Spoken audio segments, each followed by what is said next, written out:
নমস্কার বন্ধুরা, আমার বাচ্চার বয়স এখন 2.5 মাস। মা হিসেবে এই সময়টা আমার জন্য যেমন আনন্দের তেমনই অনেক দায়িত্বের। জন্মের পর থেকে এখনো পর্যন্ত আমি আমার বাচ্চাকে শুধুমাত্র বুকের দুধই খাওয়াচ্ছি, এমনকি এক ফোঁটা জলও দিইনি। ডাক্তাররা বলেন 6 মাস পর্যন্ত বাচ্চার জন্য মায়ের দুধই হলো সেরা খাবার এবং এটি ওর রোগ প্রতিরোধ ক্ষমতা বাড়াতে সাহায্য করে। আমি আজ আপনাদের সাথে শেয়ার করব আমি সারাদিন কি খাই যাতে আমার মনি পর্যাপ্ত দুধ পায়। শুরুতে কিছুটা কষ্ট হলেও বাচ্চা তৃপ্তি দেখে সব ক্লান্তি মুছে যায়। ওর সাথে এই বন্ডিংটা আমার কাছে পৃথিবীর সেরা অনুভূতি। সকালে উঠে প্রথমেই আমি 1 গ্লাস জল খাই, এরপর আগের দিন রাতে ভেজানো কিছু বাদাম খাই। তারপর ঘরের কাজ সেরে আমি 1 কাপ চা খাই। চা কিন্তু বুকে দুধ খাওয়ানোর জন্য মোটেও ভালো না, তাই মাত্র 1 কাপই খাই।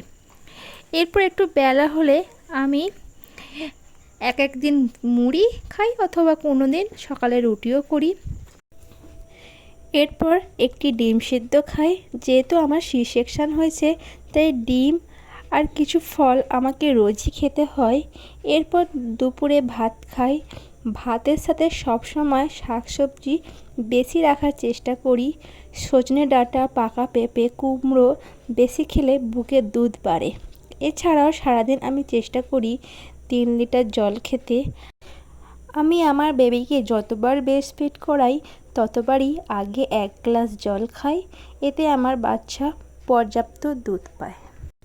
আমি সবসময় চেষ্টা করি বেশি বেশি সবজি দিয়ে একটু ঝোল জাতীয় খাবার বানাতে, এতে কিন্তু বুকের দুধ বাড়ে। বাচ্চা যতবার বুকের দুধ খেতে চাইবে ততবারই কিন্তু দুধ খাওয়াতে হবে, এতেও কিন্তু বুকের দুধ অনেকটাই বাড়ে। এছাড়াও পর্যাপ্ত ঘুম, পর্যাপ্ত বিশ্রাম বুকের দুধ বাড়াতে খুবই সাহায্য করে। সকল নতুন মায়েদের কাছে আমার একটাই অনুরোধ, বাচ্চাকে অন্তত 6 মাস নিজের বুকের দুধ খাইও। আর ভিডিওটি কেমন লাগলো অবশ্যই কমেন্ট করে জানিও। ভিডিওটি সম্পূর্ণ দেখার জন্য অসংখ্য ধন্যবাদ।